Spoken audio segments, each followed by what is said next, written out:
Sergio Wiggins, on a beaucoup parlé, la menace pèse sur Condat, c'est une menace réelle.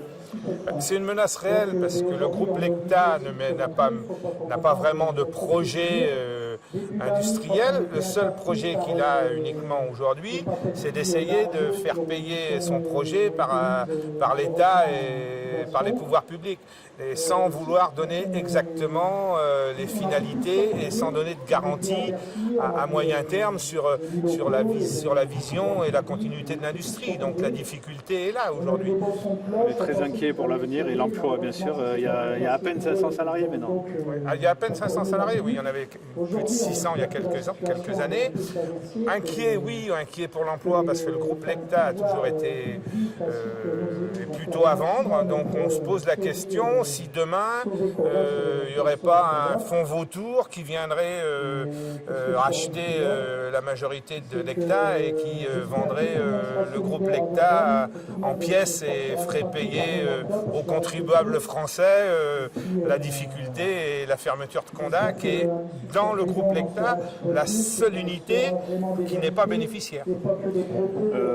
Vous avez des idées où le marché du papier, il y a encore des débouchés, il y a encore de l'espoir? Le marché du papier globalement ne baisse pas en France.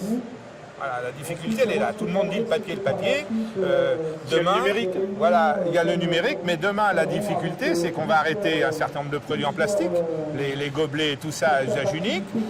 On a la possibilité d'avoir des développements avec de la cellulose et tout ce qui est emballage en plastique va arrêter. Et aujourd'hui, c'est le carton. C'est plus forcément du papier impression écriture, mais il y a plein de produits à base de cellulose du papier pour onduler, pour carton ondulé, pour boîte, pour tout ça, qui aujourd'hui progresse. La consommation de papier en France ne diminue pas. La consommation de papier impression écriture, oui, mais la consommation globale de papier ne diminue pas. Change effectivement les sortes de papier qui sont consommés, mais pas la consommation en elle-même. Et le papier est aujourd'hui un produit qui est recyclé à presque 75% et qui est un produit on ne peut plus écologique.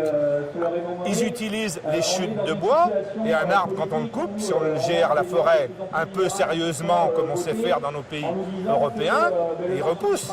Et quand il repousse, on le recoupe et ainsi de suite. C'est un produit naturel.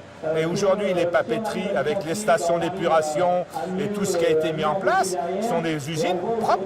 C'est plus les usines du début du siècle, qui étaient un peu, où c'était beaucoup plus compliqué.